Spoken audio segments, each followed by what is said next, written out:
President Donald Trump ও তার কর্মকর্তাদের সম্পদ বাড়লেও সাধারণ মানুষের জীবনযাত্রার ব্যয় কমছে না বলে অভিযোগ করেছেন শিকাগোর সাবেক মেয়র ও সাবেক congressman Rahm Emanuel. President Trump তার সাংবিধানিক দায়িত্ব পালনে ব্যর্থ হয়েছেন বলেও অভিযোগ করেন তিনি।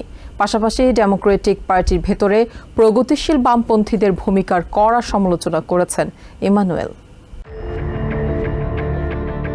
সিবিএস নিউজকে দেয়া সাক্ষাৎকারে ডেমোক্রেটিক পার্টির অভ্যন্তরীণ দ্বন্দ্ব নিয়ে নিজের মতামত তুলে ধরেন শিকাগোর সাবেক মেয়র ও সাবেক কংগ্রেসম্যান রাম ইমানুয়েল। ডেমোক্রেটিক পার্টির মধ্যপন্থী ধারার পক্ষে জোরালো অবস্থান নেন তিনি। ইমানুয়েল মনে করেন, ডেমোক্রেটদের মূল লক্ষ্য হওয়া উচিত রিপাবলিকান নিয়ন্ত্রিত আসনগুলো জয় করা, নিজেদের এলাকাগুলোতে উগ্র বামপন্থী নীতি চাপিয়ে দেয়া নয়।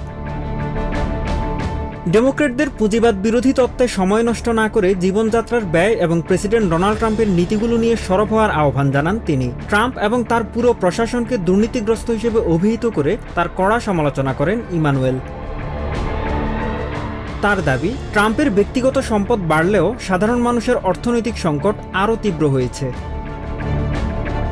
প্রেসিডেন্ট ট্রাম্পের কর্মকাণ্ডকে দেশের সংবিধানের সাথে সাংঘর্ষিক বলেও মন্তব্য করেন ইমানুয়েল। ইসরায়েলকে সমর্থনের বিষয়ে ডেমোক্রেটদের বিভক্তি নিয়েও কথা বলেন তিনি। একই সঙ্গে এটিকে কেন্দ্র করে দেশে ইহুদি বিদ্বেষ বৃদ্ধি নিয়ে উদ্বেগ প্রকাশ করেন সাবেক এই কংগ্রেসম্যান। ইমানুয়েলের ভাষায়, সব ধরনের সীমাবদ্ধতার বাইরে এসে এই মুহূর্তে দেশের প্রতি সাধারণ মানুষের আস্থা ফিরিয়ে আনাই প্রধান লক্ষ্য হওয়া উচিত। Mahmudul Hasan, TVN 24 news desk. New York থেকে সম্প্রচারিত TVN 24 টেলিভিশন বিশ্বজুড়ে বাঙালির কণ্ঠস্বর।